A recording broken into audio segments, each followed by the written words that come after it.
Supreme court है उसका जो रवैया सामने आ रहा है वो बहुत ही चिंताजनक है। सरकार जिस तरह से काम कर रही है अदालत, मैं समझता हूं हमारे लिए, देश के लिए सबसे बड़ी गंभीर परिस्थिति है। सुप्रीम कोर्ट के चीफ जस्टिस साहब ने जो बात कही है, हम सभी के लिए, पूरे देशवासियों के लिए बहुत गंभीर विचार विमर्श का समय है। और अब आर पार की लड़ाई केवल सरकार से ही नहीं लड़नी साथियों, केवल सरकार से नहीं लड़नी साथियों। अब ये आर पार की लड़ाई हमें इस देश की अदालत, यानी इस देश की सर्वोच्च अदालत सुप्रीम कोर्ट से भी हमें आर पार की लड़ाई लड़नी पड़ेगी साथियों।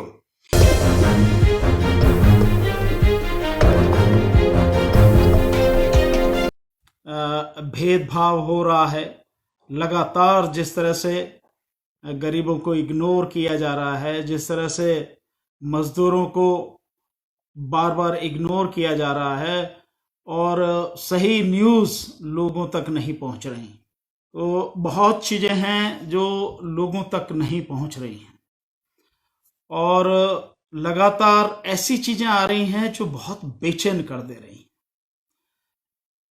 और इस सब में जो सबसे ज़्यादा दुख की बात है वो है कि जो अदालत है, कोर्ट है, सुप्रीम कोर्ट है, उसका जो रवैया सामने आ रहा है वो बहुत ही चिंताजनक है। अगर सुप्रीम कोर्ट का ये ढंग रहेगा तो वाकई में आने वाले समय में बहुत बड़ी मुसीबत होने वाली है।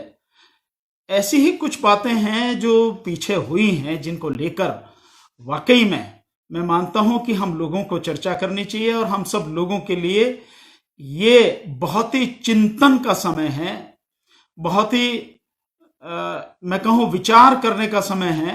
उनको सही जो परिप्रेक्ष्य है उसमें नहीं समझेंगे, सरकार की नीयत क्या है, बाकी सब जो हैं इनकी नीयत क्या है, ये क्यों कर रहे हैं ऐसा इनको क्यों करना चाहिए और क्यों नहीं करना चाहिए, इन सारी चीजों का हमें ध्यान रखना पड़ेगा। बहुत गंभीर परिस्थिति है। सुप्रीम कोर्ट ने जिस तरह की कुछ टिप्पणियां की हैं, यहां तक कि सुप्रीम कोर्ट के चीफ जस्टिस साहब ने जो बात कही है, हम सभी के लिए, पूरे देशवासियों के लिए बहुत गंभीर विचार विमर्श का समय है। ध्यान है आपको कि सुप्रीम कोर्ट ने कहा, चीफ जस्टिस ऑफ इंडिया जो इस समय हैं, उन्होंने कहा कि आपदा के समय में तीनों अंगों को मिलकर काम करना चाहिए। ये मिलकर काम करने के लिए सुप्रीम कोर्ट नहीं बनाई गई है, ये अदालतों को इतने अधिकार मिलकर काम करने के लिए नहीं बनाए गए हैं। अदालतों को जो इतने अधिकार दिए गए हैं वो इसलिए दिए गए हैं ताकि अदालतें सरकार के कार्यों को वॉच कर सकें, और अगर सरकार के कार्य संविधान के अनुरूप नहीं है, देश की जनता के हित में नहीं है, देश हित में नहीं है, तो निश्चित रूप से उन पर जो है एक्शन होना चाहिए सुप्रीम कोर्ट का, क्योंकि सुप्रीम कोर्ट के अलावा तो सरकार के ऊपर कोई और एक्शन लेने वाला है नहीं। लेकिन बड़ी गंभीर परिस्थिति हो जाती है कि जब सुप्रीम कोर्ट के चीफ जस्टिस कहते हैं कि इन्हें ऐसे समय में सरकार के साथ मिलकर काम करना चाहिए, मिलकर काम करना चाहिए, तो इसका मतलब बहुत सीधा साफ हो गया कि जो सरकार कर रही है आप उसको हाँ में हाँ मिलाए चले जाओ, उस पर टिक मार्क किए चले जाओ कि हाँ जो भी कर रही है सरकार सही कर रही है, सरकार कुछ गलत नहीं कर रही, सरकार ने जो सोचा वो भी सही, सरकार जो कर रही है वो भी सही, जो आगे करेगी वो भी सही, सरकार की जो योजना है वो भी सही।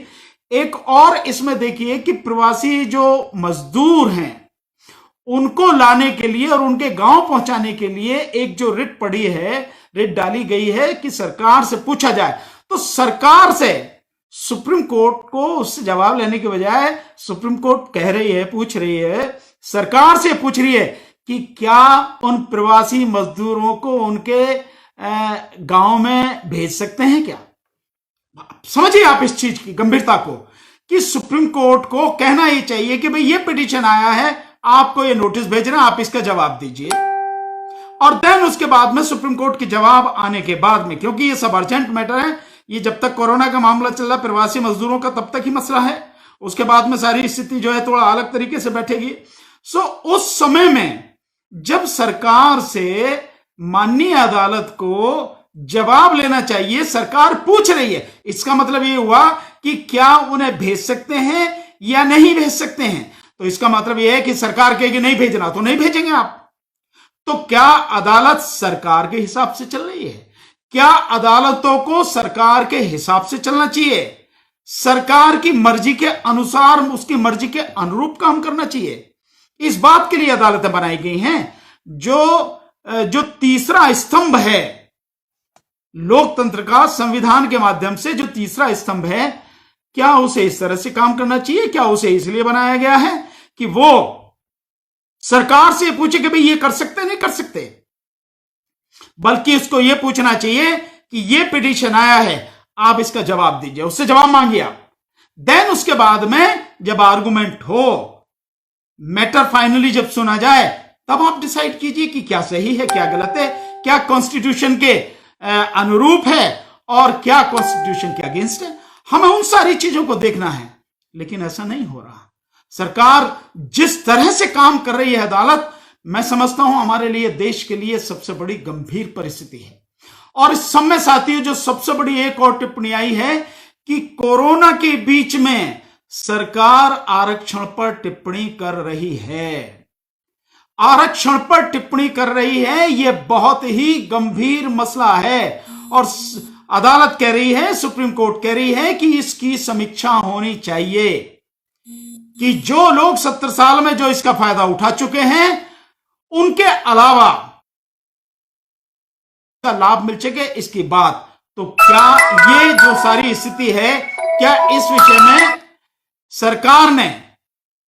सरकार से, क्या अदालत ने इस विषय में और बहुत सी जो चीजें इसके साथ में जुड़ी हुई हैं, सब पे विचार विमर्श किया है क्या?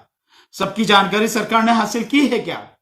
सरकार सुप्रीम कोर्ट ये बात कह रही है कि भाई हमें जो है इसकी समीक्षा करनी चाहिए, जिन लोगों ने इसका लाभ लिया है वो लोग इस लाभ को छोड़कर अब जिन लोगों को इसका लाभ नहीं मिला, उन लोगों तक इसका लाभ पहुंचना चाहिए। बिल्कुल सभी लोगों तक इसका लाभ पहुंचना चाहिए जो इसके लिए हकदार हैं। लेकिन क्या माननीय सुप्रीम कोर्ट ने रिजर्वेशन की तमाम पॉलिसी को पूरी उसकी जांच पड़ताल कर ली है क्या?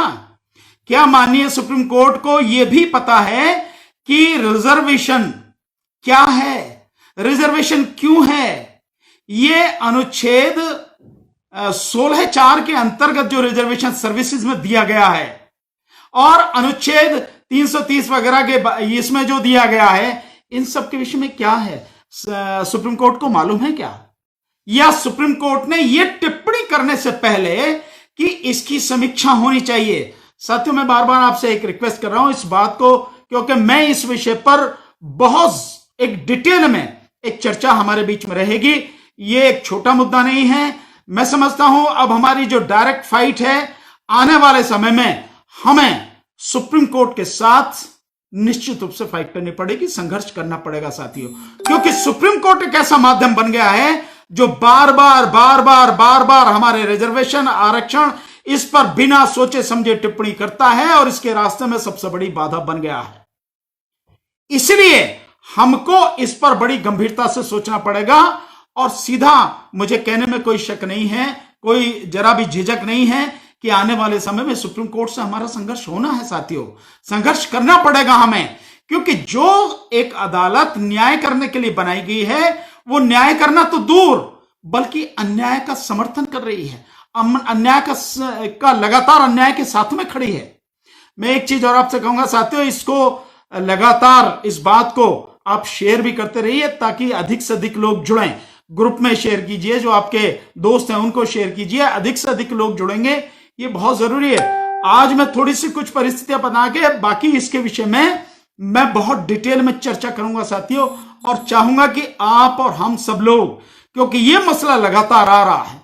आज समाज, अगर ये दलित समाज, ये शोषित पीड़ित समाज, SC ST का समाज, OBC का समाज अगर कुछ भी थोड़ा बहुत बन पाया है तो वो ये रिजर्वेशन की वजह से बन पाया। हालांकि सरकार ने रिजर्वेशन पूरी तरह से लगभग खत्म ही कर दिया है। सरकारी नौकरियों में कुछ बता नहीं, जब नौकरियां ही खत्म हो गई तो रिजर्वेशन कहां से होगा? और धड़ाधड़ प्राइवेटाइजेशन करती चली जा रही है सरकार, प्राइवेट हाथों में देती चली जा रही है। तो ये सारी की सारी चीजें हैं। तो जो कुछ बचा है, जो कुछ है या जो कुछ होना चाहिए, उसे हासिल करने के लिए हमें संघर्ष करना पड़ेगा, इसके अलावा कोई दूसरा रास्ता नहीं है। और मैं बार बार इसीलिए कह रहा हूं कि सुप्रीम कोर्ट इस मामले में लगातार हमारे रास्ते का रोड़ा बनती चली जा रही है। मैं ये शब्द इस्तेमाल कर रहा हूं, हमारे रास्ते का रोड़ा बनती चली जा रही है। कभी कहीं से कोई ना कोई पिटीशन आती है किसी भी तरह से, और उसको लेकर सुप्रीम कोर्ट एंटरटेन करती है, और उसको एंटरटेन करने के बाद में जो मन में आता है वो फैसले करती है। एक कभी कोई छोटी सी खबर खुशी की आती है कि भाई ये हो गया रिजर्वेशन के ऊपर, उसके बाद तुरंत आएगी कि ये रिजर्वेशन ऐसे खत्म कर दिया सुप्रीम कोर्ट ने, ऐसे कर दिया। और अभी जो टिप्पणी आई है वो बहुत गंभीर टिप्पणी है साथियों, कि रिजर्वेशन की समीक्षा होनी चाहिए। जो लोग वेल एस्टेब्लिश हैं उनको रिजर्वेशन की जरूरत नहीं है। साथियों, रिजर्वेशन का आधार ये कभी नहीं था जिसे सुप्रीम कोर्ट बनाना चाह रही है। इस मतलब यह है सीधा सीधा कि आर्थिक आधार पर सुप्रीम कोर्ट रिजर्वेशन की बात करना चाह रही है। आर्थिक आधार रिजर्वेशन के लिए, वो भी शेड्यूल कास्ट शेड्यूल ट्राइब्स के लिए, रिजर्वेशन के लिए कभी भी आधार नहीं रहा था। यह था इसका बहुत बड़ा सामाजिक आधार, क्योंकि आज की तारीख में भी कोई कितना भी बड़ा पैसे वाला व्यक्ति हो शेड्यूल कास्ट में, शेड्यूल ट्रास्ट में, लेकिन सामाजिक स्तर पर उसका मान सम्मान वो नहीं है जो जनरल समाज के व्यक्ति का हो सकता है या होता है, या जो उसके प्रति उसकी जो रेपुटेशन है समाज में वो उसकी नहीं है। ये जो सारी की सारी चीजें हैं, इन सारी चीजों को देखना पड़ेगा। इसलिए रिजर्वेशन का आधार कभी आर्थिक था नहीं। अगर आर्थिक आधार होता तो संविधान में ही होता। अगर आर्थिक आधार होता तो संविधान निर्माता बाबा साहब डॉक्टर अंबेडकर और हमारी संविधान सभा वो उसी समय इस बात की चर्चा करती, लेकिन उन्होंने ऐसी कोई चर्चा नहीं करी। तो आर्थिक आधार नहीं, सामाजिक आधार, और बल्कि आज हम इसको रिजर्वेशन कहना बंद करेंगे। यह है हमारी हिस्सेदारी, रिप्रेजेंटेशन, ये हमारे लिए सबसे उचित शब्द है। रिजर्वेशन कहना बंद करेंगे, अब हम इसको कहेंगे प्रतिनिधित्व, रिप्रेजेंटेशन। इस देश में हमारी जितनी हिस्सेदारी है, अपनी हिस्सेदारी अब हम लेंगे और छीनेंगे साथियों। मांगने की बात नहीं है, ना हम सुप्रीम कोर्ट से मांगेंगे, ना हम सरकार से मांगेंगे, ना ये देने वाले कोई हैं, बल्कि हमारा हिस्सा है, देश में हमारा हिस्सा है। हम अपनी ताकत को इतना बढ़ाएंगे, हम अपनी संगठन को, अपनी शक्ति को इतना बढ़ाएंगे कि अपना हिस्सा हम छीनेंगे साथियों। हमें इस पे काम करना है। अब तक जो भी होता रहा या हमारे नेता जो भी करते रहे, जिस तरह की भी चीजें नहीं, हम मांगने की स्थिति में रहे, हम केवल मांगते रहे। मांगना नहीं है साथियों, मांगना बहुत हो चुका, मांग बंद, अब छीनने के लिए काम करना है। और सुप्रीम कोर्ट जो ये बात कहती है कि इसकी समीक्षा होनी चाहिए, पहले सुप्रीम कोर्ट इस बात को बताए कि जो reservation schedule caste schedule tribes का 16% जो शेड्यूल कास्ट का था, 15% और 7.5% जो शेड्यूल ट्राइब्स का था, यानी टोटल 22.5%। क्या वो 22.5% रिजर्वेशन आज तक कभी पूरा हुआ है? नहीं हुआ। जो 22.5% रिजर्वेशन है वो आज तक कभी पूरा नहीं हुआ। मुश्किल से 11 या 12% जो रिजर्वेशन है वो पूरा हुआ, और उसमें भी अगर क्लास 4 वाला रिजर्वेशन हम निकाल दें, क्लास 4 की श्रेणी में जो रिजर्वेशन रहा है, अगर हम उसको निकाल दें तो हमारा रिजर्वेशन मुश्किल से 6 या 7% रहा है। बाकी सारा का सारा जो है वो सब इन्होंने खाया है। तो जो आज तक हमारा 10-11% रिजर्वेशन खाते रहे हैं, यही जनरल समाज के लोग खाते रहे, किसी से छुपा नहीं है। कोई ऐसा नहीं है जो इस चीज को नहीं जानता हो। न केवल हमारा SC ST का खाया है, बल्कि OBC का खाया है, और लगातार खा रहे हैं। कहां OBC की आबादी 52% से ज्यादा है देश में, और उसको रिजर्वेशन कितना मिल रहा है? 27%, और वो 27% भी मिल नहीं रहा। सबसे बड़ी बात है, अगर आप देखें जो प्रोफेसर्स हैं, यूनिवर्सिटीज में जो प्रोफेसर्स हैं, उनकी स्थिति क्या है साथियों? 93% उसमें जनरल समाज के लोग हैं, और उनमें भी मैक्सिमम ब्राह्मण समाज के लोग हैं साथियों। ये रिजर्वेशन की बात कर रहे हैं आप, पहले आप जो है पहले उससे तो पूरा कीजिए आप। 97% तो प्रोफेसर, ना तो प्रोफेसर, ना एसोसिएट प्रोफेसर, ना असिस्टेंट प्रोफेसर, मतलब यूनिवर्सिटी का यह हाल है। और इसी के साथ वो सारा का सारा हाल स्कूलों का हाल है। आप अगर देख लेंगे सो पूरे बाकी सारे इस एरिया में भी और जो फील्ड है उनमें भी, मैं आपको एक छोटा सा करके बताता हूं, आपको इसकी समझ में आ जाएगी। सुप्रीम कोर्ट इस देश की आज की तारीख में 35 जज हैं। उन 35 जजों में कितने जज हैं आज की तारीख में? एक। यानी आप मान लीजिए कि जब से हमारी ये सुप्रीम कोर्ट बनी 1950 के बाद से लेके आज 70 साल हो गए। 70 साल में 4 जज शेड्यूल कास्ट के बने हैं। शेड्यूल ट्राइब्स का एक भी नहीं बना है। बैकवर्ड के शायद 1 या 2 बने हैं और इससे अलावा कुछ नहीं। बाकी सारे के सारे कौन लोग हैं?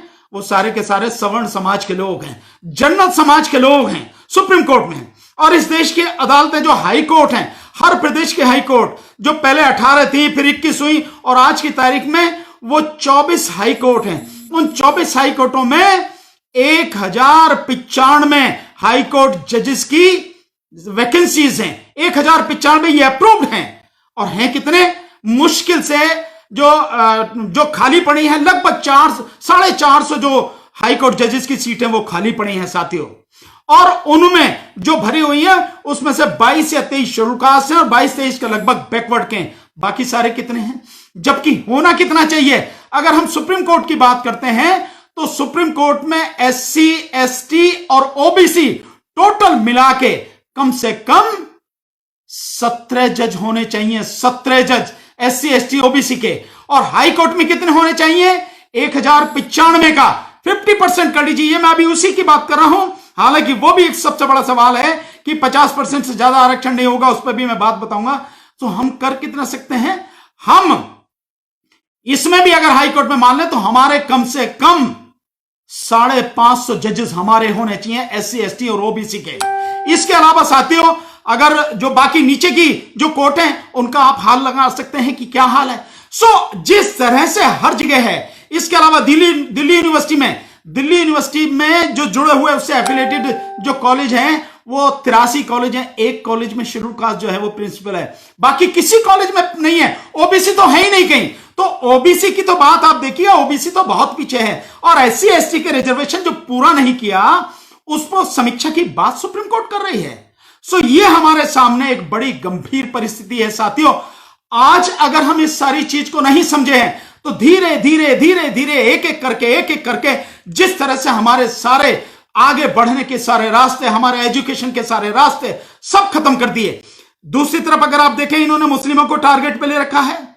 हर जगह मुस्लिम का बहिष्कार कर रहे हैं, हर जगह मुस्लिम को अपमानित कर रहे हैं। अगर वो ठेली लगाने जा रहा है, वो सब्जी बेच रहा है, तो आपने देखा अभी कितने जबरदस्त 2 उदाहरण हैं। देवरिया का एक सुरेश तिवारी जो MLA है बीजेपी का, वो और एक वो राजपूत करके दूसरा MLA वहां से चरखारी से जो MLA है बीजेपी का, किस तरह से सब्जी वाले को धमका रहा है कि मुसलमान अगर यहां आ गया तो इतना मारेंगे जो याद रखे। मतलब इस तरह से इन्होंने लगातार लोगों को मारने की, अपमानित करने की कर रखी है सारी चीज। और सरकार और अदालत दोनों पूरी तरह से मिल चुके हैं। मीडिया पहले ही इनके कब्जे में है, मीडिया इनके हाथ में, मीडिया इनके हिसाब से सारा चलना। यह हमारे लिए बड़ी गंभीर परिस्थिति है साथियों कि रिजर्वेशन जिसकी आप बात कर रहे हैं, पहले तो आप उसे पूरा करें। वो पूरा नहीं है और आप चर्चा कर रहे हैं कि इसकी समीक्षा की जाए आर्थिक आधार पर। और आपने जब आज इसकी समीक्षा की बात कर रहे हैं, आपने जब जनरल को 10% रिजर्वेशन इस सरकार ने किया, उसकी समीक्षा की आपने? जब जाटों को या जो राजस्थान के जो गुर्जर हैं उनको रिजर्वेशन की बात आती है तो आप कहते हैं कि नहीं 50% से ज्यादा नहीं हो सकता।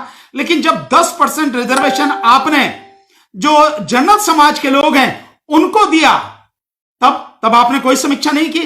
तो ये जो चीजें हैं साथियों, हमें इस पे बहुत गंभीरता के साथ में विचार करना पड़ेगा।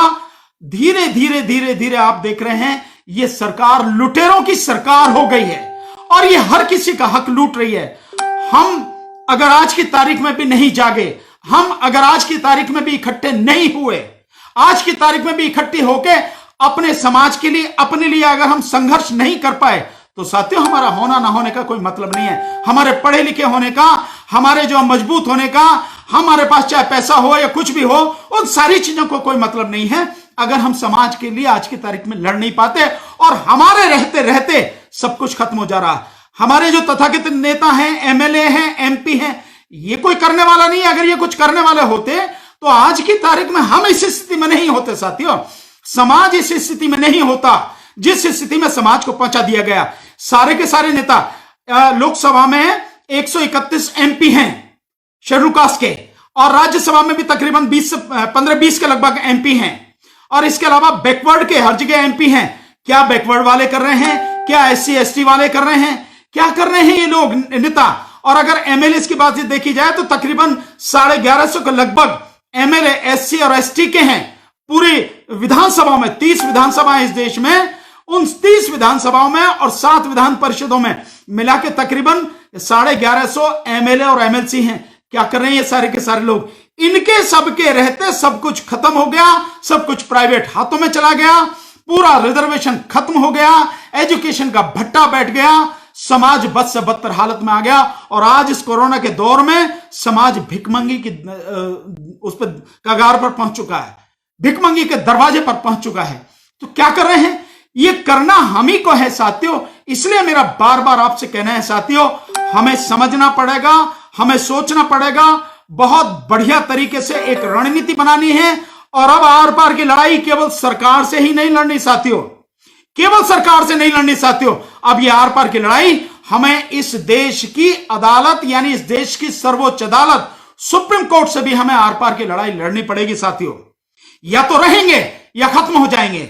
इस बात की चिंता नहीं है साथियों कि हमारा क्या होगा, लेकिन मैं मानता हूं कि हमें इतना तो कम से कम सिद्ध करना ही चाहिए कि हम जिंदा इंसान हैं, मुर्दा नहीं हैं, लाशें नहीं हैं, हम बिल्कुल खत्म नहीं हो गए हैं। हम भी सोचते हैं, हमारे भी दिमाग है, हमारा भी मन है, हम भी जानते हैं, गहराई से चीजों को समझ सकते हैं। समाज के दुख दर्द से हमें सरोकार है, हमें यह सिद्ध करना पड़ेगा साथियों। जो लोग आज दो वक्त की रोटी के लिए तरस रहे हैं, जो लोग सुबह से शाम तक काम करते हैं और अपने परिवार का गुजारा ढंग से नहीं कर पाते, क्या वो लोग कर पाएंगे साथियों? नहीं कर पाएंगे, वो बहुत कमजोर हैं। करना ऐसे ही लोगों को पड़ेगा जो मजबूत हैं, जो साथी कुछ आगे बढ़ के काम कर सकते हैं। सब इसी तरह के लोगों को हमें आगे आना पड़ेगा, काम करना पड़ेगा साथियों। इस तरह की देखिए, एक ये मिस्टर कार्तिक त्यागी हैं, गाली दे रहे हैं। हाँ, इससे ये त्यागी और ये पंडित, इन सबसे जो है गालियों के अलावा इसकी और कोई उम्मीद नहीं की जा सकती। और दो जितनी भी तुम गाली दे सकते हो कि तुम इससे ज्यादा और कुछ कर ही नहीं सकते। एक मोनू सिंह है, ये ध्यान रखना, तुम्हारे सबके नाम सब कुछ मैंने सब छांट के रखे हैं। चिंता नहीं है मुझे किसी बात की, मैंने सब कुछ तुम्हारे विषय में पता लगा के रखा है, ध्यान रखना। तुम जो है ना, जितनी ये सारी बात करो, दो गाली दो, क्योंकि तुमसे ये उम्मीद नहीं मैं कर सकता हूं कि तुम कुछ अच्छा करो या अच्छा सोचो, क्योंकि तुम जिस बीज के हो ना, जो नस्ल है तुम्हारी, वो गंदा ही सोच सकती है, अच्छा नहीं सोच सकती। सो मैं सब चिंता नहीं, जितना कह सकते हो तुम मुझे बुरा भला कहो, जितनी गाली दे सकते हो दो, लेकिन ध्यान रखना एक भी मेरी नजर से बचा नहीं है, एक भी। हर किसी के विषय में मुझे जानकारी है, हर किसी के विषय में। मैं ये सीना तान के कहता हूं, वैसे ही नहीं कह रहा, बहुत सोच समझ के कहता हूं। तुमने हमारा हक लूटा है और तुम्हारे गले से, तुम्हारे गले में हाथ डाल के हम अपना हक निकाल लेंगे, तुम्हारे गले में हाथ डाल के अपना हक निकाल लेंगे। ध्यान रखना, हमने जिंदगी में कोई गलत काम नहीं किया, कुछ गलत नहीं किया, लेकिन अब हमारे अगर हक को जिस तरह से तुम लोग मार रहे हो, और सुप्रीम कोर्ट, ये मत समझना कि अदालत और ये सरकार सब तुम्हारे हैं, सब धरे रह जाते हैं जब वक्त बदलता है। सब एक जरा से वायरस ने पूरी दुनिया की ऐसी तैसी मार दी, पूरी दुनिया की जरा सा वायरस कोरोना सबको घर में बिठा दिया। ध्यान रखना, हम इन सारी चीजों को समझते हैं, जानते हैं। तो मैं अपने भाइयों, ये सब सारी चीजें चल रही भाइयों, ये सब गालियां वालियां दे रहे हैं, कोई दिक्कत नहीं इन सब बात की, यही कर सकते हैं। बट मैं आपसे, मेरा आपसे कहना है, इनसे हमें कोई घबराने की या किसी बात की जरूरत नहीं, पर मुझे आपसे कहना है, आपको समझना जरूरी है साथियों कि ये हमारा काम है, हमारी जिम्मेदारी है कि हम अपने समाज के हक को लुटने न दें, और इस देश में हमारा जितना हक है हम वो हक लेके रहें। ध्यान रखना, मान्यवर साहब काशीराम जी ने कहा था, हमें उस चीज को भूलना नहीं है और उसी चीज को अमल में लाना है। और जो कोई भी इसके रास्ते में आएगा, वो कोई भी हो चाहे रास्ते में आने वाला, हमें उस किसी व्यक्ति की परवाह नहीं करनी है, पैरों के नीचे तले रोंते हुए चले जाना है ऐसे हर व्यक्ति को जो हमारे इस रास्ते में आएगा। काशीराम साहब ने कहा था कि जिसकी जितनी संख्या भारी उतनी उसकी हिस्सेदारी। तो मैं अब रिजर्वेशन की बात नहीं कर रहा हूं साथियों, मैं रिजर्वेशन की नहीं, मैं प्रतिनिधित्व की बात कर रहा हूं। मैं जो हमारा इसमें रिप्रेजेंटेशन उसकी बात कर रहा हूं, वो रिप्रेजेंटेशन न केवल शेड्यूल कास्ट का, शेड्यूल ट्राइब्स का, ओबीसी का, मुस्लिम का, क्रिश्चियन का, सिखों का, हर किसी का, जिसका जितना हक है, जितना उनका रिजर्वेशन, जितना उनका रिप्रेजेंटेशन होना चाहिए, वो रिप्रेजेंटेशन की बात है। और अब हमें कमर कस लेनी चाहिए, क्योंकि हमें मालूम है साथियों किस तरह से इस पूरे आंदोलन में आप देख रहे हैं, लगातार आप देख रहे हैं कि कोरोना की आड़ में क्या किया जा रहा है। अभी आपने देखा 68,660 करोड़ रुपए, 68,660 करोड़ रुपए इसी मोदी सरकार ने रिजर्व बैंक के माध्यम से उन 50 सबसे बड़े लुटेरे जो हैं, जो बैंक के कर्जदार हैं, जिन्होंने कई नेशनलाइज्ड बैंक को जो है चूना लगाया, उन बैंकों के उन जो कर्जदार हैं, जिनमें मेहुल चौकसी, नीरव मोदी और विजय माल्या और ये जितने भी बड़े बड़े घोटालेबाज हैं, जो शायद इनके दामाद लगते हैं, उन सब के नाम है और सबसे पहले नाम है। और इसमें एक कंपनी जो खरीदी गई है, क्योंकि ये उसमें डाल देते हैं नेशनल ट्राइब्यूनल जो बनाया गया उसके लिए, जो दिवालीपन के लिए जो एक ट्राइब्यूनल बनाया गया है, उस ट्राइब्यूनल में डाल देते हैं। उस ट्राइब्यूनल से एक खरीदी उसने, जो बाबा रामदेव ने, उसके भी करीब 3,000 करोड़ के लगभग उसके माफ किए गए। मतलब एक तरफ कल रघुराम राजन जी से बात जो हो रही राहुल गांधी जी की, उसमें रघुराम राजन जी ने बताया कि गरीबों को इस समय मदद करने के लिए, मजदूरों को मदद करने के लिए सरकार को मात्र 65,000 करोड़ रुपए ही खर्च करने पड़ेंगे। यानी हमारी जो जीडीपी है वो 200 लाख करोड़ की हमारी जीडीपी है, और 65,000 करोड़ 1% भी नहीं है, 1% भी नहीं है 65,000 करोड़। सो इतना पैसा मात्र हमें खर्च करना पड़ेगा आज की तारीख में, इस स्थिति को, कोरोना की में, मजदूरों को और गरीबों की हालत को सुधारने के लिए। इतना ही, सिर्फ इतना पैसा। लेकिन वहां पैसा सरकार नहीं खर्च कर रही। जो 1.7 लाख करोड़ दिया, वो भी वो मनरेगा का भी जोड़ के, किसानों का भी जोड़ के, वो सब मिला मिलू के सब कुछ किया। लेकिन वैसे जो देना चाहिए कोई मदद नहीं, डॉक्टरों की कोई मदद नहीं, नर्सिस के लिए कोई मदद नहीं। जो लोग कोरोना के साथ में लड़ रहे हैं, डॉक्टर और पूरा हिसाब, उनके लिए अभी तक किट नहीं है, टेस्टिंग की किट नहीं है।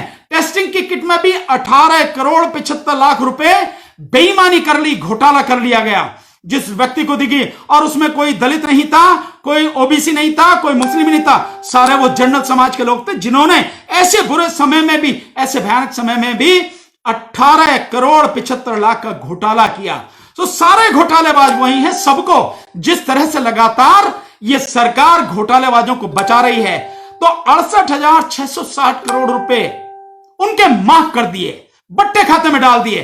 क्या सरकार कह रही है बैड लोन है, मट्टे खाते में, ये रिकवर नहीं होगा, लेकिन इनके खिलाफ कार्रवाई चल रही है। अरे कार्रवाई क्या चल रही है, ये सारा शब्दों का खेल है, तुमने माफ कर दिए। और इतना ही नहीं साथियों, और क्या किया है, पिछले 5.5 साल में इसी मोदी सरकार ने जो लोन है, जो वो लोन है 6,66,000 करोड़, 6,66,000 करोड़ लोन, जो बड़े बड़े इंडस्ट्रीज हैं, बिजनेसमैन हैं, जिनके ऊपर आज भी 11 लाख करोड़ का एनपीए है, बकाया है, बैंकों का पैसा। और बैंकों का पैसा किसका है, पब्लिक का पैसा, वो बकाया उनके माफ कर दिए। लेकिन गरीबों को देने के लिए कुछ नहीं। 65,000 करोड़ कितना है, 1% भी नहीं, जीडीपी का 1% भी नहीं है, 1% भी नहीं जीडीपी का। वो उसकी बात करें, जब मुश्किल से 4 या 5% के आसपास मान लीजिए, 4-4.5% के लगभग है, नहीं 1.5% के लगभग, इतना ही है पैसा जो गरीबों को देना। लेकिन उसके लिए भी नहीं दे रही।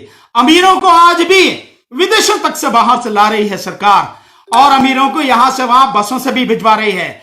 जो गुजरात से जो है, गुजरात भिजवाए गए, जो 1800 लोग थे हरिद्वार से, वहां से भिजवाए गए, वाराणसी से भिजवाए गए। लॉकडाउन के समय की बात कर रहा हूं, ये लॉकडाउन के समय में ये सब भिजवाए गए हैं, लेकिन मजदूरों के लिए नहीं है। अभी आपने देखा, न्यूज आ रही है कि मध्य प्रदेश के बॉर्डर पर रुके पड़े, जो महाराष्ट्र वगैरह से आ रहे थे, वो जो प्रवासी मजदूर, हजारों की संख्या में, वहां उनको रोक के रखा। क्यों रोक के रखा है तुमने, जब आप उनको, अमीरों को बुला सकते हो, इनको क्यों नहीं।